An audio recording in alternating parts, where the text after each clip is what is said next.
नमस्कार, स्वागत है आपका। आप देख रहे हैं हर खबर हरियाणा। मैं हूं आपके साथ अनाया शर्मा। शुरुआत करेंगे खबरों की विस्तार से। मुख्यमंत्री मनोहर लाल की अध्यक्षता में भारतीय पुरातत्व सर्वेक्षण ASI और हरियाणा सरकार के बीच MOU साइन हुआ। MOU के तहत हिसार के पास ऐतिहासिक स्थल अग्रोहा की पुरातत्व खुदाई होगी। बता दें कि पहले चरण में GPR सर्वेक्षण और उसके बाद में स्थल का उल्लेखन भी किया जाएगा। वहीं विधानसभा स्पीकर ज्ञानचंद गुप्ता और कैबिनेट मंत्री कमल गुप्ता भी इस मौके पर मौजूद रहे।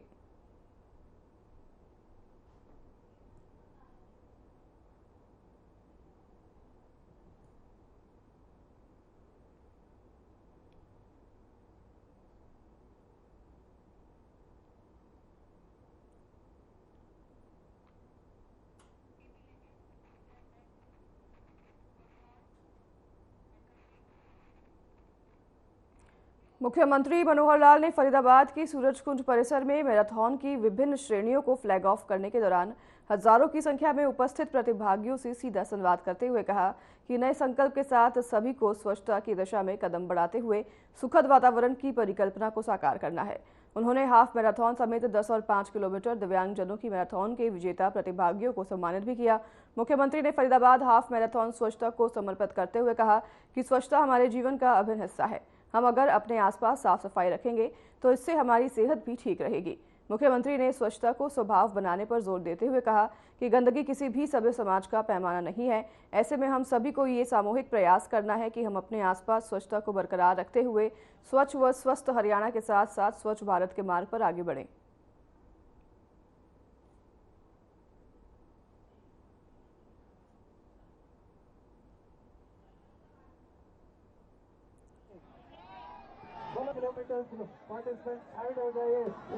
मित्रों, जैसा हरियाणा में हम नए नए कार्यक्रमों की शुरुआत करके समाज के हर वर्ग को उनको एक खुशहाली खुशी इस मुद्रा में लाने के लिए हम काम कर रहे हैं, जिसके लिए मैंने शब्द प्रयोग किया हैप्पीनेस इंडेक्स। हरियाणा का हैप्पीनेस इंडेक्स कैसे बढ़े, इसके लिए कई प्रकार के कार्यक्रम, चाहे वो राहगिरी हो, चाहे मैराथन हो, चाहे साइकिल यात्रा हो, अलग अलग थीम को लेकर के हम करते हैं। आज उसी कड़ी में फरीदाबाद का हाफ मैराथन, जिसके अंदर रजिस्ट्रेशन तो ऐसा बताया जा रहा है कि 1 लाख लोगों का हुआ, लेकिन मौसम के थोड़ा सा बाधा डालने के बाद भी यहाँ मुझे लगता है कम से कम 50,000 लोगों की उपस्थिति हुई होगी। आज यहाँ हाफ मैराथन 20 किलोमीटर, 10 किलोमीटर और 5 किलोमीटर ऐसी दौड़ें लगाई गई हैं। सब में प्रथम, द्वितीय, तृतीय, महिलाओं का अलग, पुरुषों का अलग, इस प्रकार से इनाम दिए गए। और साथ में हमने जो दिव्यांग बंधु हैं, जो अपनी व्हील चेयर पर भी इस मैराथन में भाग लिया, उनका एक अलग ग्रुप था, उनको भी एक इनाम फर्स्ट आने पर दिया है। और एक नई घोषणा आज हमने की है, हरियाणा गौरव। हरियाणा गौरव के अंतर्गत टैलेंट जो है उसको ढूंढने के लिए उस टैलेंट का उपयोग, इस कार्यक्रम का नाम हमने हरियाणा का गौरव, तो उसके अंदर अपना अपना टैलेंट दिखाएंगे। और उस सर्च द टैलेंट इस अभियान में एक मई के अंदर हम कार्यक्रम कर रहे हैं, और उस मई में उनको सबको बुला करके और हम आगे उनकी प्रतिभा का उपयोग करेंगे, और जो अच्छा टैलेंट दिखाएंगे उनको उसके लिए उसके अनुरूप पारितोषिक भी दिया जाएगा। और इस कार्यक्रम के लिए मैं बहुत बहुत शुभकामनाएं देता हूं। गतका टीम को भी आज अलग से अच्छा परफॉर्मेंस करने के कारण से 1 लाख रुपए का हमने उनको इनाम दिया है। और ये कार्यक्रम एक एनुअल इवेंट बने, इसके लिए भी अक्टूबर 1 संडे वो गुरुग्राम अपना फरीदाबाद के लिए हैप्पी संडे इस नाते से रहेगा।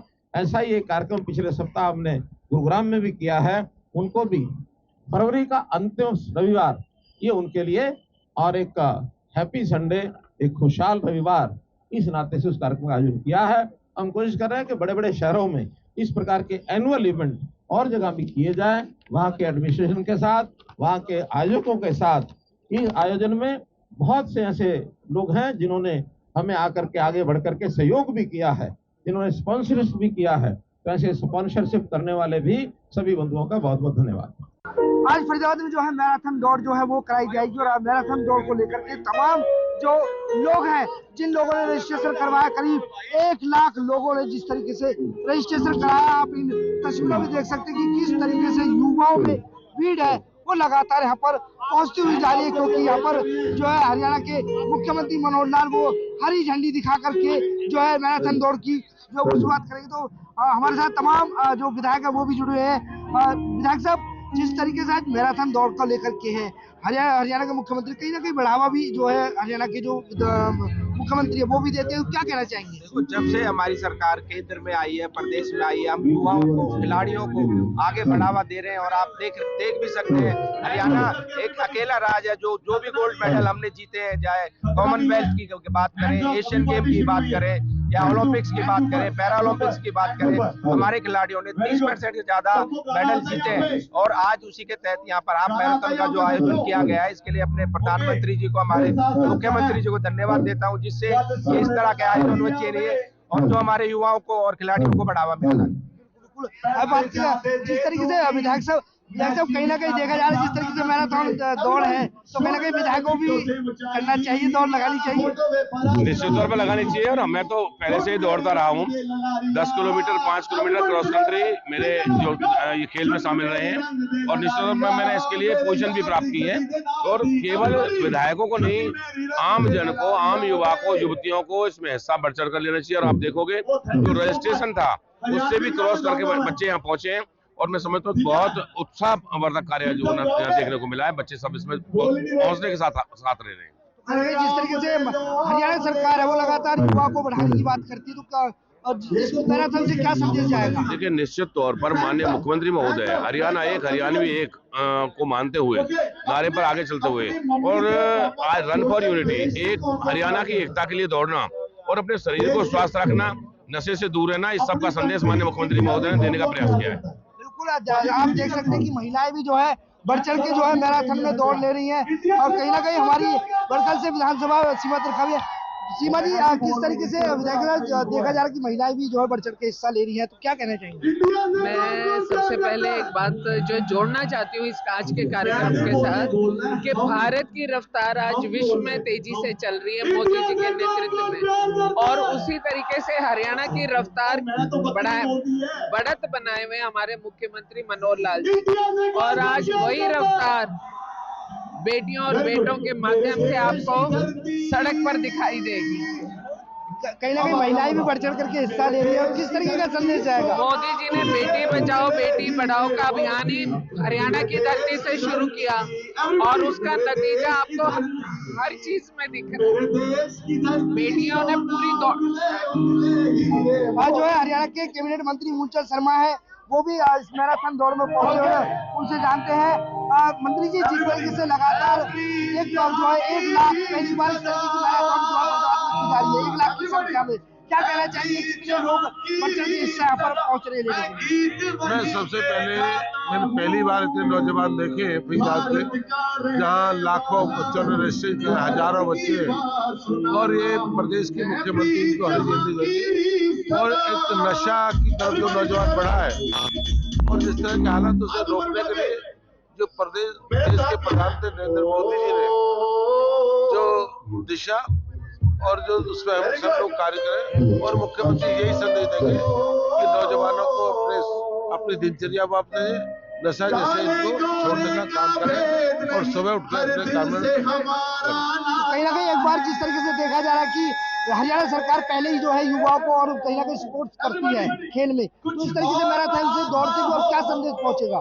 नौजवान देश के भविष्य हैं, और भविष्य के आने वाली पीढ़ी हमारी, इनको बचाए रखना देश का कर्तव्य भी है, और हम सब का कर्तव्य है। नौजवान है तो देश है, और देश के नौजवानों को सब बिल्कुल, लगातार जिस तरीके से देखा जा रहा है कि तमाम नेता भी जो है मंत्री और जो विधायक है वो सभी कहीं ना कहीं हरियाणा के मुख्यमंत्री हरी झंडी दिखाकर जो है वो जो है रवाना करने पर, आप देख सकते हैं कि पूरी तरीके से तमाम तैयारियां जो है वो यहाँ पर कर दी गई, और हरी झंडी थोड़ी देर में दिखा करके यहाँ से मैराथन दौड़ के लिए रवाना करेंगे।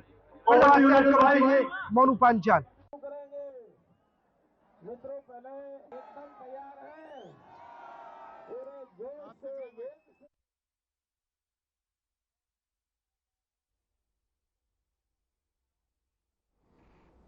हरियाणा के मुख्यमंत्री मनोहर लाल ने अग्रोहा में स्थित महाराज अग्रसेन मेडिकल कॉलेज में शोध के लिए हिसार हवाई अड्डे पर महाराजा अग्रसेन की प्रतिमा स्थापित करने की घोषणा की। इस पर हरियाणा विधानसभा के अध्यक्ष एवं अग्रोहा विकास परियोजना के चेयरमैन ज्ञानचंद गुप्ता और शहरी स्थानीय निकाय मंत्री एवं अग्रोहा विकास परियोजना के को चेयरमैन डॉक्टर कमल गुप्ता भी मुख्य रूप से उपस्थित रहे। मुख्यमंत्री ने इस मौके पर कहा कि हिसार हवाई अड्डे पर महाराजा अग्रसेन की प्रतिमा स्थापित की जाएगी और यह प्रतिमा समाज के सहयोग से निर्मित होगी।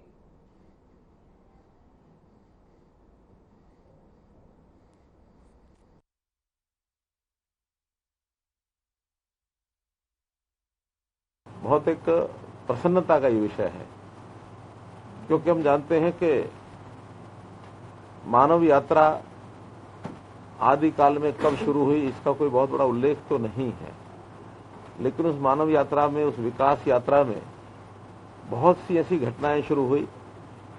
मनुष्य के बारे में कहा जाता है वो तो शायद जंगल का एक ऐसा प्राणी था जिसको कुछ समझ होती नहीं थी। धीरे धीरे उसका विकास हुआ। उस विकास में फिर कुछ उसका रहन सहन, उसका खान पान, उसकी वेशभूषा, फिर संस्कृति, सांस्कृतिक पहचान, ये चीजें लगातार शुरू हुई।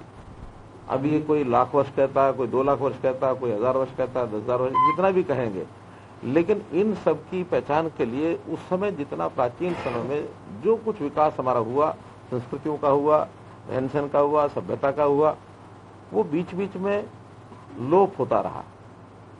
कोई ऐसी पद्धति उस समय नहीं थी कि उस ज्ञान को लिखित रूप में आगे बढ़ाया जा सके। कभी सुनते सुनते, यानी श्रवण की ताकत से श्रुतियां जो है आगे बढ़ती रही। अगली पीढ़ी को हम कुछ बता रहे हैं, वो अगली पीढ़ी को बता रहा, आगे पीढ़ी को बता रहे हैं। बाद में एक समय ऐसा आया कि लेखन का काम शुरू हुआ, फिर लिखित में चीजें शुरू हुई।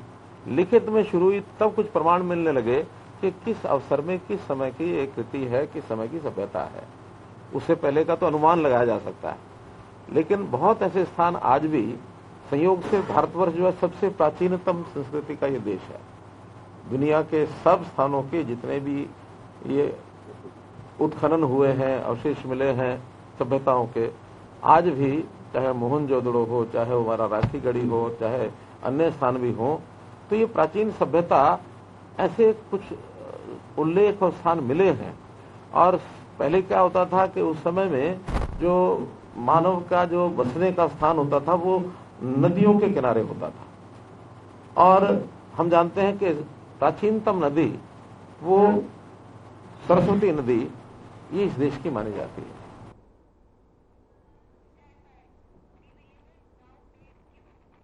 करनाल में लोकसभा चुनाव को लेकर जेजेपी की 5 सदस्यीय कमेटी गठित हुई, जिसमें जेजेपी की कमेटी एनडीए से चर्चा करेगी और 7 दिन में पार्टी की पीएससी को अपनी रिपोर्ट देगी। डिप्टी सीएम दुष्यंत चौटाला ने कहा कि अभी जयंत चौधरी की एनडीए में बैठक हुई और आने वाले दिनों में चर्चा होगी, जिसके बाद कोई निष्कर्ष निकलेगा। किसान आंदोलन पर दुष्यंत चौटाला ने कहा कि हरियाणा 14 फसलों पर एमएसपी दे रहा है, जबकि पंजाब नहीं दे रहा। पंजाब सरकार किसानों को एमएसपी दे तो आंदोलन खत्म हो जाएगा। ये पंजाब सरकार का फेलियर है। वहीं प्रेमलता के बयान पर दुष्यंत ने तंज कसते हुए कहा कि 4.5 में उन्होंने जेजेपी को लेकर कोई बयान नहीं दिया और प्रेमलता के परिवार ने ना पार्टी को छोड़ा और ना हमारा गठबंधन टूटा।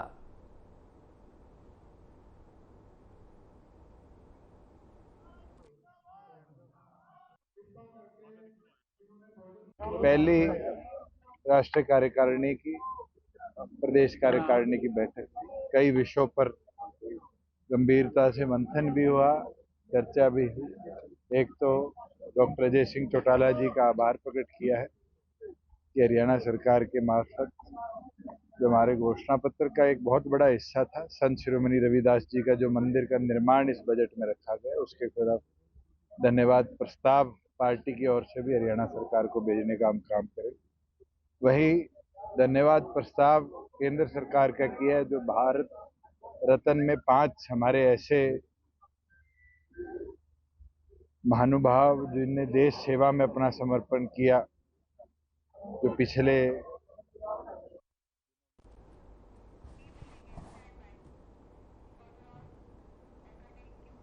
देश भर में शुरू हुए पल्स पोलियो अभियान की शुरुआत के तहत सरकारी अस्पताल में भी पल्स पोलियो अभियान की शुरुआत की गई। जिला परिषद के चेयरमैन कप्तान वीरधाना ने इस अभियान की शुरुआत की। नोडल अधिकारी ने बताया कि अभियान के तहत 1 से 5 साल के बच्चों को पल्स पोलियो अभियान के तहत दवा पिलाई गई। स्वास्थ्य विभाग ने इसके लिए जिला भर में 670 बूथ बनाए हैं और इन बूथ पर 1 से 5 साल तक के बच्चों को यह दवा पिलाई गई। घर घर जाकर बच्चों को यह दवा पिलाई जा रही है। अभिभावकों से भी अपील की गई कि वो भी अपने बच्चों को पोलियो की दवा पिलाने में सहयोग करें।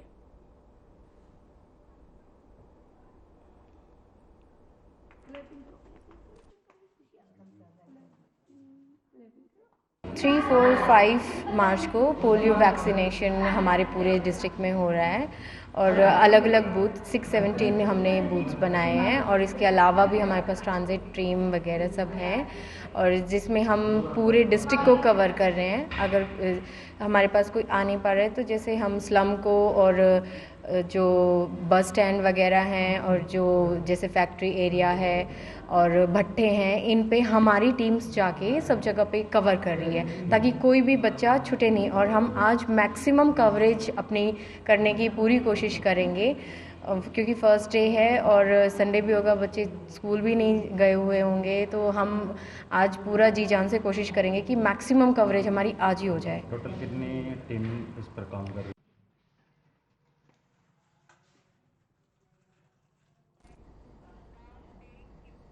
लोवा सत्रह खाप की पंचायत सिद्धिपुर लोवा गांव में हुई और लोवा सत्रह के प्रधान अशोक मान ने अपने पिता की स्मृति में देशोरी कार्य को अनुमति के लिए पंचायत का आयोजन किया गया। पंचायत में 17 गांवों के सैकड़ों प्रतिनिधियों ने भाग लिया। इस दौरान श्रीचंद मान को पुष्पांजलि भी भेंट की गई।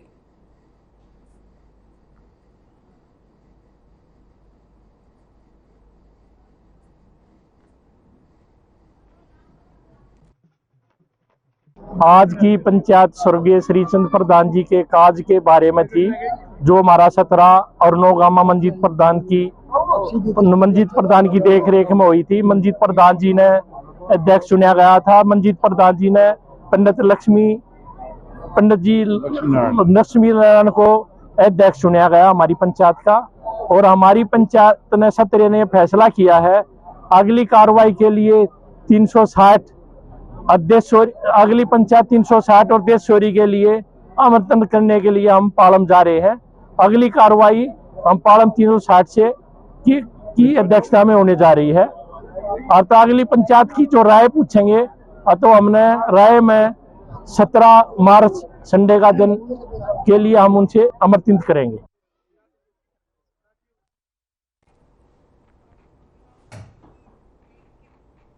आम आदमी पार्टी के प्रदेशाध्यक्ष सुशील गुप्ता ने इनेलो प्रदेशाध्यक्ष नफे सिंह राठी की हत्या पर गहरा दुख जताया है। बता दें कि गुप्ता ने रविवार को नफे सिंह राठी के परिवार से मुलाकात की। सुशील गुप्ता ने इस मौके पर हरियाणा की बीजेपी सरकार पर जमकर हमला बोला है और उन्होंने कहा कि इस समय हरियाणा में जंगल राज और गोली का राज चल रहा है। उन्होंने कहा कि प्रदेश का मुख्यमंत्री कमजोर है और बीजेपी की कमजोर सरकार है। इसके साथ ही उन्होंने कहा कि अब हरियाणा में रहना सेफ नहीं है।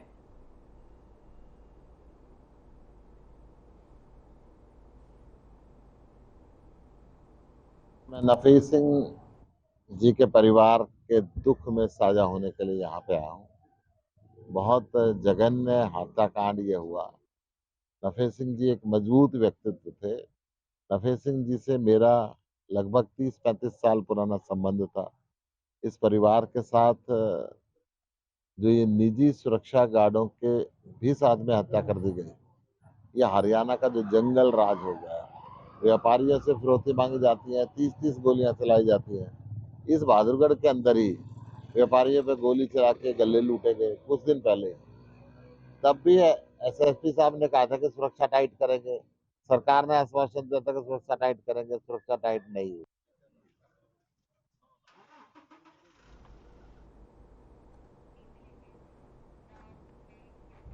लोकसभा चुनाव 2024 को लेकर कुरुक्षेत्र के शाहबाद विधानसभा क्षेत्र में भी चुनावी हलचल शुरू हो चुकी है।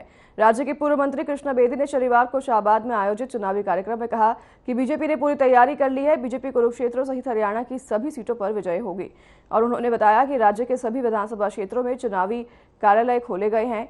और बेदी ने कहा कि प्रधानमंत्री नरेंद्र मोदी के नेतृत्व में बीजेपी तथा उसके सहयोगी दलों की तीसरी बार सरकार बनेगी। कृष्ण बेदी ने यह भी कहा कि कांग्रेस और आम आदमी पार्टी गठबंधन के कुरुक्षेत्र उम्मीदवार की हार निश्चित है।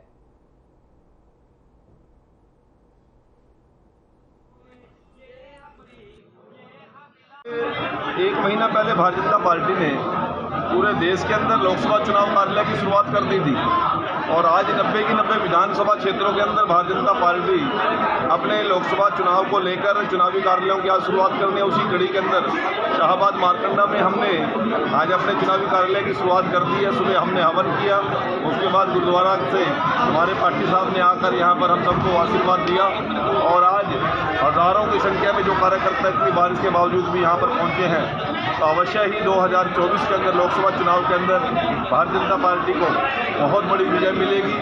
जो मोदी जी ने एक नारा दिया है कि अब की बार एनडीए 400 पार, तो हम भी शाहबाद से बहुत ज़्यादा बहुमत से अपने कैंडिडेट को जिताकर मिलने का काम करेंगे। हम सबका एक कार्यकर्ताओं ने ये वचन भी दिया है, ये वादा भी किया है, आने वाले 40-45 दिन के लिए भारतीय जनता पार्टी की पूरी टीम कमर कस के हर बूथ पे प्रत्येक मतदाता के जाकर हमने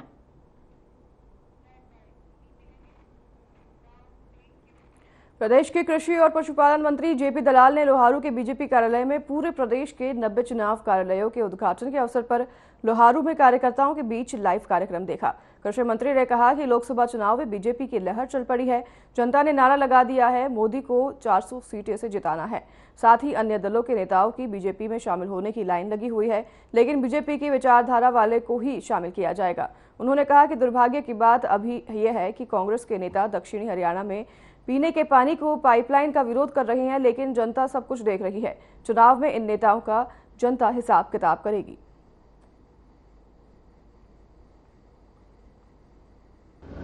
अभी लोकसभा का चुनाव है, पूरे देश में एक तरफा लहर चल रही है। जनता बोल रही है कि मोदी जी को, भारतीय जनता पार्टी को फिर से प्रधानमंत्री बनाना है और 400 पार का नारा जनता ने लगा दिया है और उसी हमारी पार्टी की तैयारी ज़बरदस्त है। पहले हमने 10 की 10 लोकसभाओं में चुनाव कार्यालय खोले। आज मुख्यमंत्री जी के द्वारा 90 की 90 विधानसभाओं में चुनाव कार्यालय का शुभारंभ करवाया गया और पार्टियों से हम बहुत आगे हैं। हमारी सारी व्यवस्थाएं पूरी हैं और चुनाव के अंदर जनता के अंदर इतना ज़बरदस्त उत्साह है कि इस बार जो रिजल्ट आएंगे, आज तक के चुनाव के सारे रिकॉर्ड टूटेंगे।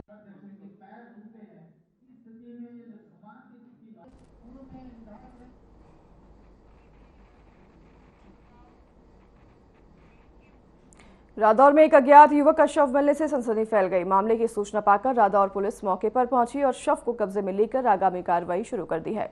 मौके पर पहुंचे जांच अधिकारी सुमेश पाल ने बताया कि घटना की सूचना मिलते ही पुलिस टीम मौके पर पहुंची। उन्होंने बताया कि शव की शिनाख्त नहीं हुई है। अनुमान से मृतक की उम्र करीब 30 वर्ष है। मृतक युवक के शरीर पर कोई चोट का निशान भी नहीं है और पुलिस आगे की कार्रवाई में जुट गई है।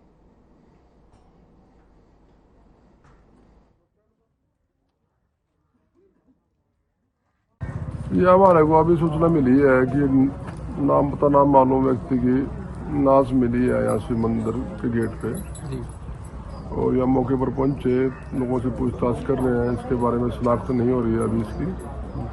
और प्रथम दृष्टि क्या लग रहा है सर? ऐसा लग रहा है अभी कोई ये तो बीमार व्यक्ति होगा, शायद हो सकता है।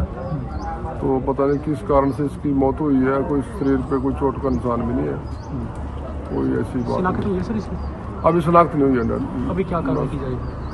अभी इसकी 174 की कार्रवाई की जाएगी। इसके बारे में शनाख्त की जाएगी इसकी।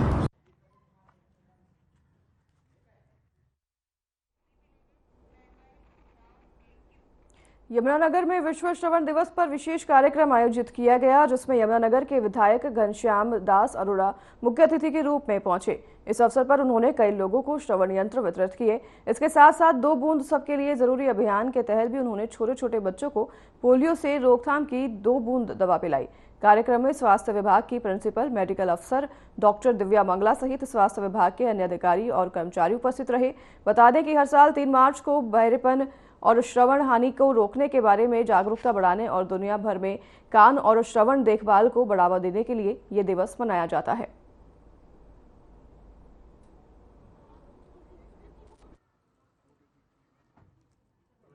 देखिए, भारत सरकार ने देश को पोलियो फ्री करने के लिए समय समय पर अनेक अभियान चलाए हैं और जब भी कोई केस रिपोर्ट होता है तो सरकार फिर उस अभियान को शुरू करती है। तो 1,24,231 बच्चे हैं अपने ज़िले में जिनको पोलियो ड्रॉप बनाना है। अलग अलग टीमें लगी हुई हैं, कुछ मोबाइल टीम भी हैं, फिक्स बूथ भी हैं और कुछ ट्रांजिट पॉइंट भी हैं, सुपरवाइज़र भी हैं, पिलाने वाली लड़कियां भी हैं।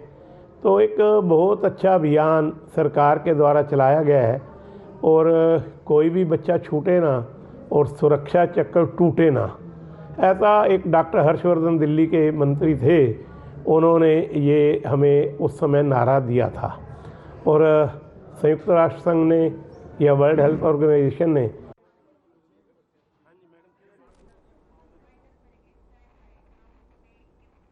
तो फिलहाल इस बुलेटिन में हमारे साथ बस इतना ही। आपसे लेंगे विदा। नमस्कार।